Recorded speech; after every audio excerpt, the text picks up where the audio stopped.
Bienvenidos a Negocios y otras vainas. El día de hoy les voy a presentar una asesoría con un cliente a través de Meet para que ustedes puedan aprender de ella. Hola, hola. Hola, hola, mucho gusto. ¿Qué tal, Fernando? ¿Cómo estás? Buenas tardes. Me presento, mi nombre es Gilbert Boscán. Yo soy dueño y gerente principal acá de la compañía, Boscán Asesoría, Bosconsult. Cuéntame un poco, ¿cuál es esa duda que tienen? Un poco la inquietud para en base a ello pues orientar. Me presento, yo soy Fernando, cuando mi hermano Ricardo ya lo conoces.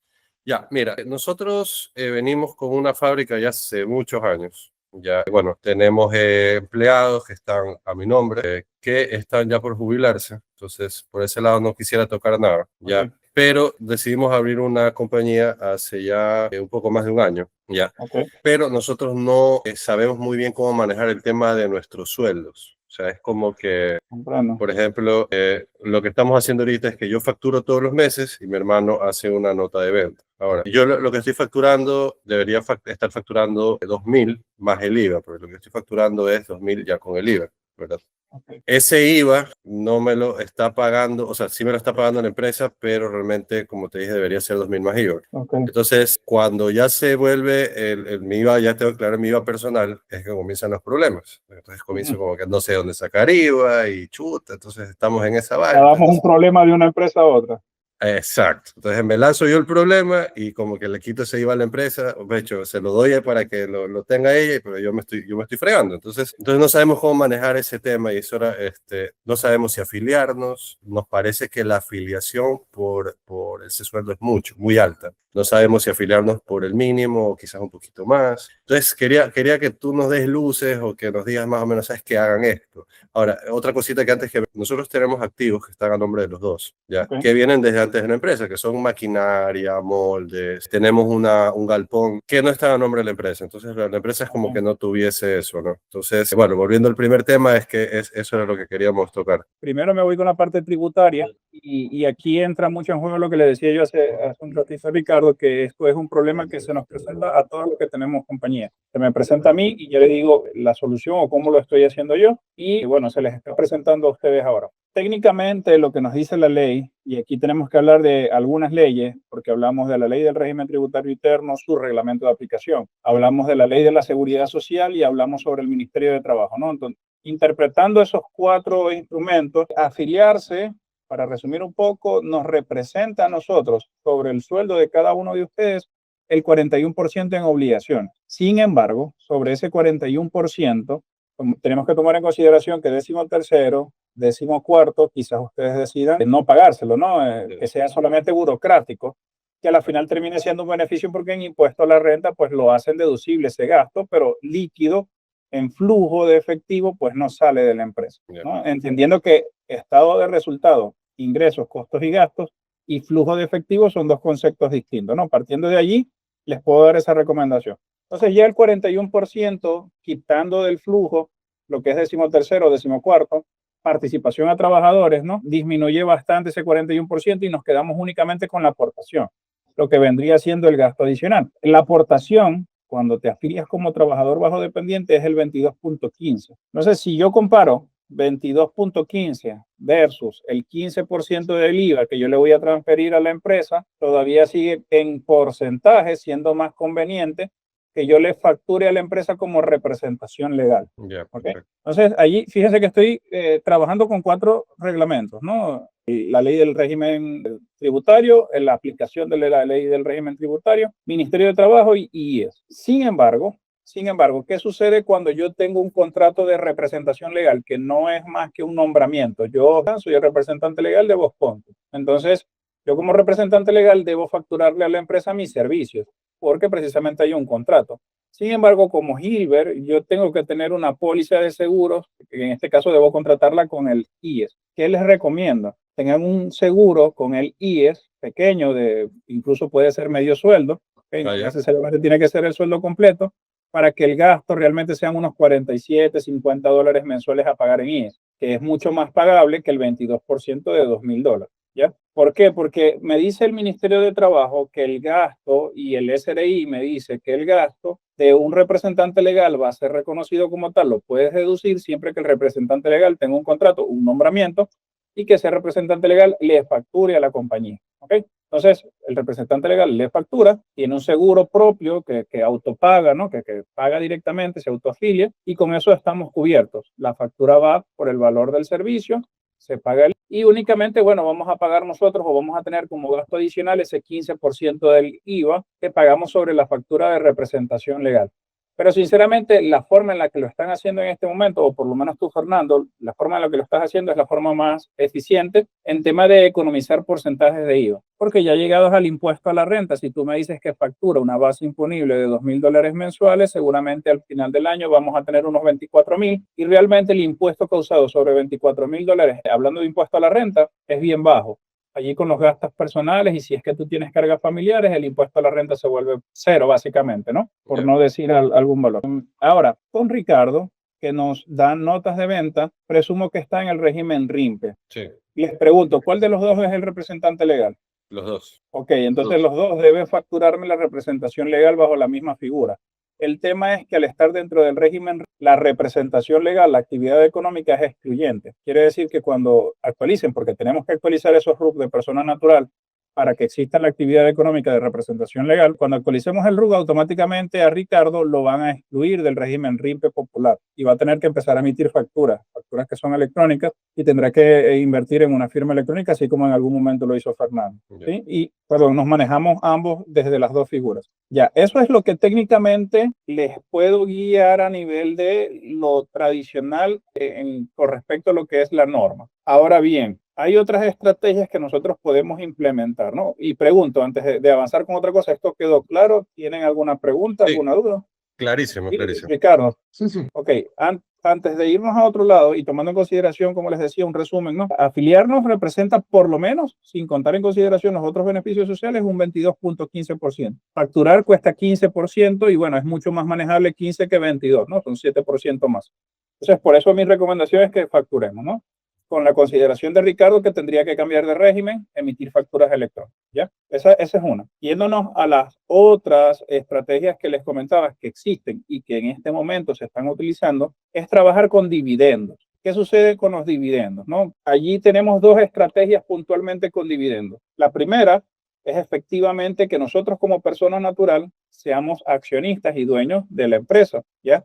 Entonces, como accionista y dueño de la empresa, yo puedo anualmente distribuirme dividendos o mensualmente hacerme anticipos de dividendos del periodo en curso. Entonces, esos $2,000 que ustedes se transfieren mensualmente, se debe hacer, por ejemplo, ahora en enero o febrero 2026, decimos, junta extraordinaria de accionistas, punto único, distribuciones anticipadas de dividendos durante el periodo 2026-2027 para los accionistas Ricardo y para los accionistas Fernando. Nos vamos a transferir de forma anticipada, dividendos, valor $2,000. Esto aplicaría, ya hablando en temas tributarios, de una retención del 12% por cada X valor que ustedes se transfieren, no, 2,000 o más. Pero fíjense que ya vamos bajando el porcentaje. Estábamos en 15, bajamos a 12. Entonces vamos bajando un poco el porcentaje. Ese 12% es una retención de impuesto a la renta.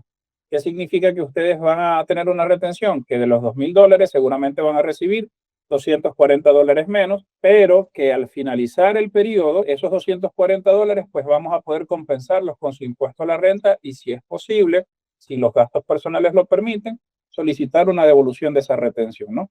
Entonces, esa es la primera figura. Yéndonos a una figura un poco más elaborada, el artículo 9 de la Ley del Régimen Tributario Interno nos dice que cuando una sociedad distribuye dividendos a otra sociedad, esos dividendos no son gravados con tarifa de impuesto a la renta, son tarifa cero. Entonces, de 12 pasamos a cero. ¿Pero qué significa transferir dividendos a otra sociedad? Significa que yo tendría que cambiar la figura de Ricardo y Fernando, que ya no me facturen como persona natural, que ya no sean ellos los socios de la compañía, sino que exista una holding, una controladora a nombre de Ricardo, que la podríamos llamar Ricardo Holding SA o SAS, SAS, que es un poco más económica de construir, Fernando Holding SAS, y que esas dos compañías sean las accionistas de la empresa generadora de utilidad. ¿Qué sucede allí? Que cuando ustedes se transfieran a las empresas controladoras no van a pagar ningún valor de impuesto a la red, ¿ya? Ninguno, cero. Únicamente tendrían que pagar, obviamente, impuestos municipales, patentes municipales, que serían valores pequeños, porque no tienen activos fijos, porque los ingresos estarían controlados por esos dividendos que ustedes se distribuyen. Entonces, por allí podemos controlar un poco esos pagos de impuestos, pues, municipales, bomberos y todo, porque toda empresa tiene que tener esos permisos, ¿no? Ese sería el gasto real y, por supuesto, un valor de mantenimiento mensual que aproximadamente por temas de declaración, que básicamente que sería en cero, está entre $30 mensuales y, bueno, si quieren, ya incluido la declaración de impuesto a la renta, de forma mensual está en unos 50 y tantos, porque realmente, más allá de eso, ni siquiera tenemos que emitir facturas, ¿no? Entonces es algo muy sencillo manejar la holding. Entonces sería, hablando en dólares, en porcentaje, 22% afiliación, 15% facturación, 12% como persona natural distribuyendo dividendos, 0% con un gasto administrativo aproximadamente de $100 mensuales entre impuestos, el pago al contador, el mantenimiento y todo, teniendo constituido una holding. Pero la holding, muy aparte de este beneficio que les ofrece a ustedes, ofrecen otros beneficios y es precisamente en la parte laboral. Hace un ratito ustedes me comentaban que como persona natural tienen contratado algunas personas que ya están a punto de jubilarse, hay otros trabajadores que están contratados y bueno, en este caso, realmente mi recomendación es que las personas queden afiliadas bajo el RUC, que estén afiliados en este momento, que no lo vayan a pasar a la empresa generadora, porque esta empresa generadora, al cambiar la figura de que ya yo no le facturo mis servicios como representación legal, va a tener menos gastos, ¿ok? Al tener menos gastos, va a generar un poco más de utilidad. Al no tener trabajadores, nos ahorramos inmediatamente un 15% en participación de trabajadores y bueno, tocaría controlar un poco el tema de lo que es impuesto a la renta, pero ya es mucho menor, ¿no? Es más manejable el tema de impuesto a la renta. Asegurando que en el proceso administrativo mensual ustedes realmente estén haciendo deducible todos sus gastos, que desde ahora que están iniciando con nosotros, seguramente así va a ser, ¿sí? Yo sé que hablé de varias propuestas, ¿no? De 4 escenarios básicamente principalmente, pero quisiera saber si tienen alguna pregunta, si está quedando claro. Traté de explicarlo de una manera que pudiésemos comprender y que ustedes me digan, Gilbert, tengo esta pregunta y con mucho gusto poderla resolver, ¿no? Bueno, yo personalmente ya justamente con mi hermano hemos tenido esta conversación de la holding y todo. No, no sabía bien cómo era el tema de la figura. Entiendo que sirve mucho cuando tienes varias compañías y las quieres tener a nombre de uno para no estar. Entiendo también que es una manera de blindarse. Correcto, es una estrategia americana, estadounidense. Básicamente, los americanos somos todos, ¿no? Es una estrategia estadounidense para proteger los distintos negocios. Justamente estoy atendiendo a un cliente que es una distribuidora farmacéutica.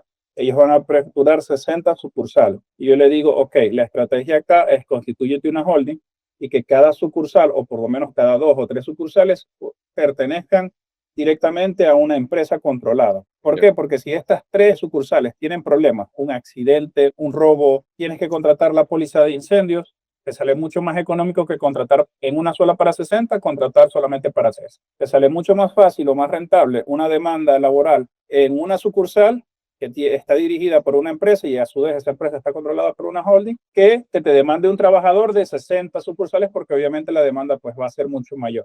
Y bueno, y para ustedes contar, ¿no? Entonces, sí, la estructura holding tiene muchos beneficios dependiendo de la escalabilidad del negocio, ¿no? A medida que el negocio vaya creciendo, la holding le puede sacar mucho más provecho. Pero tomando en consideración la consulta que ustedes me hacen, el inicio o la solución que yo les recomiendo ahora es pasarse a la holding y desde ahora pues ir construyendo hacia futuro ese ecosistema, porque lo llamamos ya en el mundo de la contabilidad, de la asesoría financiera y empresarial, lo llamamos ecosistema de empresas, ¿no? Donde dividimos en distintas empresas generadoras de utilidad la actividad económica del cliente. Una vez que se dividen las distintas actividades económicas, y eso se llama cadena de valor, creamos la cadena de valor bajo el dominio de una controladora o varias controladoras, dependiendo de la cantidad de socios que tenemos, para distribuir dividendos, para proteger a los socios, incluso en casos de divorcio, habemos utilizado la estructura de holding para proteger los bienes de los socios. Ya, a ver si entendí. Entonces, el camino que tú ves más viable es crear una holding, que la holding sea dueño de la compañía, ya, y así poder hacer dividendos mensuales. Ahora, ¿esta junta de accionistas se tiene que hacer todos los meses o se puede hacer una sola junta que haga la división de todo? Una sola junta al año. Por supuesto, constituir una empresa, como te decía, tiene un gasto administrativo mensual que no es mayor, es bastante bajo. Constituir como tal, pues sí tiene un costo. Nosotros cobramos 350 por la constitución de la empresa y te la entregamos lista ya. Tendrías que abrirte una cuenta bancaria y hay un costo no como monetario. es un costo más operativo que tienen las holding y que quizás es lo que a veces cuesta un poco más acostumbrarse. Y es que la holding sustituye a Fernando y sustituye a Ricardo. Cuando yo vaya a gastar, yo tengo que pagar con la tarjeta de la holding. Y asimismo, cuando yo vaya a comprar, tengo que comprar con la tarjeta de la holding. ¿Por qué? Porque recuerden que cuando una empresa distribuye dividendos a una persona natural, pagamos el 12%. Y entonces ahí la verdad es que arruinamos toda la estructura que armamos. No puedo decir yo desde la empresa holding de Fernando, oye, empresa, transfiéreme a mi cuenta personal que yo compro desde mi cuenta personal. Eso no lo puedo hacer porque entonces destruyo la estructura. Tiene que ser la misma cuenta de la holding quien asuma esos gastos, ¿ok? Eso es lo que sinceramente le cuesta más a las personas acostumbrarse.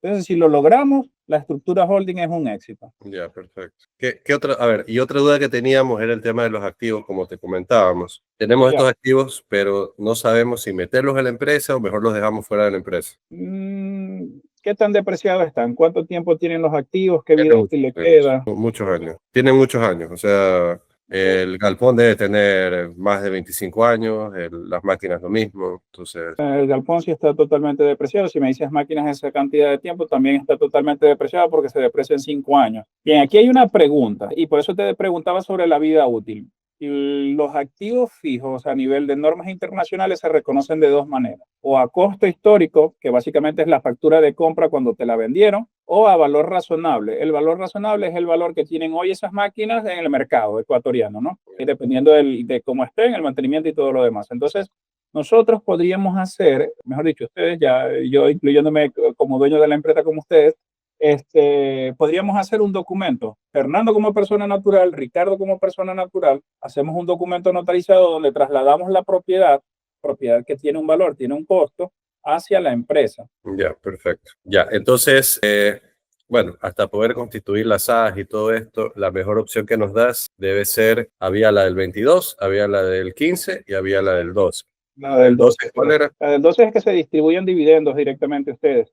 Incluso, mira, qué importante es distribuirse dividendos. No sé si estuvieron atentos a las noticias de noviembre. Sí. LRI es obligatorio distribuir dividendos o capitalizar. Entonces, tengo clientes que tienen una cantidad fuerte de dividendos acumuladas y pagaron cantidades absurdas de impuestos, 60,000, 120,000 dólares, de un impuesto único que al final va a terminar siendo un gasto para ellos por no haber distribuido en el tiempo esos dividendos y, entre comillas, querer cerrar el 12%, que anteriormente era menos, del pago de los dividendos. Entonces ahora sí lo están haciendo, están distribuyendo, están capitalizando, constituyendo holding, están armando toda su estructura para que a futuro esto no les vuelva a afectar. Yeah. Y no solamente, fíjate, es que tiene muchas ventajas tener una holding, la verdad. Sé que es un proceso y, como les digo, sinceramente lo más difícil es administrativamente que ustedes se acostumbren a la operatividad, pero una vez que lo hagan funciona. Pero tiene muchos beneficios, porque incluso a futuro nos protege de impuestos a grandes contribuyentes, porque si mi capital de social crece mucho, seguramente por allá hay un impuesto a pagar del 3%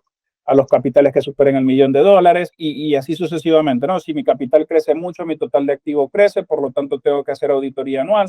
Entonces, con la holding voy evitando esas cargas impositivas que van aumentando a nivel que el nivel de la empresa también va creciendo, las voy como que frenando y aguantando un poco sobre esa estructura, ¿no? Yeah, perfecto. Bueno, básicamente esa era la pregunta que tenía. Creo que la mejor manera, por lo menos ahorita, manejarlo es la que me acabas de decir por ahora. Y bueno, ¿cómo lo hacemos? O sea, ¿vas a distribuir dividendos? Yo creería, o sea, obviamente mañana lo hablaré bien con mi hermano y vemos cuál sería o sea, por lo menos hasta poder constituir la holding, porque sí, pues habría que ver cómo lo vamos a hacer y todo ese tema, ¿no? Mira, no necesariamente tienen que constituir dos, a la final pueden constituir una, donde los dos son accionistas, como para que les salga más económico, pero ya les digo, todo lo que compren tiene que ser con la tarjeta de débito de la holding. Tienen que moverse rápido con el tema de la cuenta bancaria y los bancos, la verdad es que como están de la mano con el SRI, están retrasando un poco la apertura de cuentas para sociedades SAS. Se los digo por experiencia. Yo hice este cambio de persona natural a sociedad el 1 de enero de 2026, porque por la cantidad de ventas y varias cosas, ¿no? Ya me correspondía hacer el cambio, ¿no? A nivel de crecimiento, pues estaba en el mismo momento que ustedes para hacer el cambio a sociedad SAS. Entonces, ese cambio fue 1 de enero. 1 de enero hasta casi el último de enero yendo al banco, insistiendo hasta que me dieron la cuenta, me tomó un mes. Entonces, eso, como les digo, la parte operativa administrativa es lo que nos cuesta un poco, pero ya una vez que esté regularizado y que ustedes estén acostumbrados, es mucho más sencillo. Yo la recomendación se la hacía de hacerla por separada porque de pronto Fernando quiere invertir en otro negocio o Ricardo quiere invertir en otro negocio, tienen sus controladoras ya constituidas y una estructura ya lista para utilizarlo. Entonces, esa era mi recomendación. Y bueno, no es un valor tan alto tampoco el de constitución, que son $350 por empresa. Y bueno, eso era. ¿Qué otra pregunta podemos tener? ¿Había algo más? Bueno, lo del tema de los activos fijos, no sé si tienen alguna otra pregunta. Como les decía, Sí. los activos fijos los podemos aprovechar para hacerlos deducibles. El documento notariado lo pueden hacer ustedes en cualquier notaría de confianza. Lo que les piden es una lista de los activos, fotitos, para hacer el traspaso de la propiedad. Eso es todo. Es excelente. Otra preguntita que te queríamos hacer. Bueno, el momento cuando a nosotros nos lo recomendaron a ustedes. Ya. La ¿Quién persona recomendó para darle las gracias? es amigo de mi hermano. Juan y Casa. Ah, ok. Sí, cliente ya de años. Y la pregunta era más o menos eso, o sea, ¿qué tan manejable es eso de poder bajar o subir un poco los gastos? Es que la pregunta va justamente por eso, o sea, nosotros no es que queremos casi que ir en negativo, sí, pero sí hay montos que, chuta, o sea, porque, como te digo, nuestra operación, antiguamente se manejaba mucho como persona natural y era un poco informal, entonces tenemos muchos proveedores que ya estamos tratando de que no tienen facturero o tenemos ese tema, ¿no? Y tenemos, por ejemplo, montos grandes que no tenemos cómo reflejarlos, o sea, como un gasto real. Entonces, pero Mira, allí te corrijo. Siempre tenemos cómo hacer deducibles esos gastos. Mientras que tú tengas un comprobante de pago y una cédula, nosotros podemos hacer liquidaciones de compra. Por ejemplo, digamos, Hilbert te vende, disculpa, lo que pasa es que, bueno, yo también los voy conociendo hoy directamente a ustedes y no sé a qué se dedica su empresa. Es una fábrica de plásticos. de plásticos, ok. Oye, tengo un cliente que te puede servir bastante, ya mismo conversamos de eso. Fue el octavo distribuidor, o en su momento fue el octavo distribuidor a nivel nacional de plásticos del litoral. Tiene problemas fuertes con plásticos del litoral y ha disminuido el volumen de venta con ellos y está buscando un proveedor que lo sustituya, la verdad. Entonces, por allí ya les comparto ese dato. Ok, plástico. Digamos que yo le compro la materia prima para producir fundas, vasos o lo que ustedes produzcan a X proveedor porque quizás lo trajo del Perú, porque quizás lo trajo de Colombia, un poco más económico y no me da factura. Si yo tengo una transferencia y un número de cédula, yo perfectamente puedo hacerle una liquidación de compra, X cantidad de kilos de materia prima a nombre de Gilbert Bostán. Esta es la transferencia, hago la liquidación de compra y con eso yo puedo sustentar el gasto. Con eso yo lo puedo hacer totalmente deducible. Ahora, una pregunta, perdón que te interrumpa, ¿y eso les afecta en algo a ellos? No te puedo decir que no les afecta de forma inmediata, pero a largo plazo sí. Porque, ¿qué pasa? Tú conoces el concepto de fracción básica desgravada. No. Ya, la fracción básica desgravada son actualmente $13,040, $13,060 anuales. ¿Qué significa eso? Que una vez que una persona natural supera esa fracción, supera esa base, tiene que declarar impuesto a la renta. Entonces, si ese proveedor te vende más de ese valor anual, entonces el SRI lo va a llamar y le va a decir, oye, tengo una persona que está registrando liquidación de compra a tu nombre y ya está superando la fracción básica, pues ya declara. ¿Sí me explico? Porque el concepto o la naturaleza de las liquidaciones de compra es para aquellas personas que por su nivel cultural o de rusticidad no tienen cómo sacarse un RUC, por lo tanto, no pueden emitir una nota de venta o una factura, ¿no? Entonces, técnicamente podemos hacer las liquidaciones de compra hasta $5,000 mensuales por proveedor, pero si ya en algún punto, digamos que $5,000 mensuales al mismo proveedor ya son 12 meses, estamos hablando que entiendo que los valores en el plástico son altos, pero el margen de utilidad es pequeño, eso siempre lo he comprendido desde que manejo a este cliente que ya les comparto. Entonces, allí sí se le puede generar un problema a la persona a nivel tributario. En algún momento el SRI le va a tocar la puerta. Yeah. Hay una solución para eso y es que le digas a la persona, mira, ya te hice $10,000, $12,000 en el año de liquidaciones. Dame otra cédula y a esa otra cédula le hago la liquidación. Pero para que nosotros podamos hacer deducible el gasto, necesitamos que a esa otra persona se le pague. Porque el único sustento de la liquidación de compras es el pago. Ya, chéverísimo. Eso con respecto a eso, bueno, o sea, que sí hay manera todavía de ver cómo se puede bajar un poco el tema. En tema IVA e impuesto a la renta en los dos, sí. Sí, es posible, como te decía, siendo equilibrado sobre todo. Ya, no sé chévere. si tengan alguna otra pregunta. Nuestro mayor problema creo que es también el flujo. Básicamente, a nosotros a veces nos pagan a 60 días. Es que nosotros somos plásticos, pero para construcción. No somos de plástico así tipo tarrinas o ese tipo. O sea, nosotros manejamos esa Claro. producción. No, nosotros manejamos lo que vendemos son unas pisitas que van para los encofrados. Ok. Separan la malla del encofrado, que son unas pisitas de plástico. Ujú. Ese es, digamos, y tenemos por ahí, como te decía, teníamos un pasado, por ahí tenemos un cliente que es no sé si conoces el tinte de pelo virgen. Bueno, Claro. es un tinte para canas, no tienes canas, no, no lo conoces. Pero bueno, y ahí básicamente nos estamos dedicando al tema de la construcción, que ese es como que el último año nos ha dado impulso, porque la verdad es que el año pasado fue un poco complicado y arrancamos nosotros básicamente, realmente nosotros arrancamos en julio.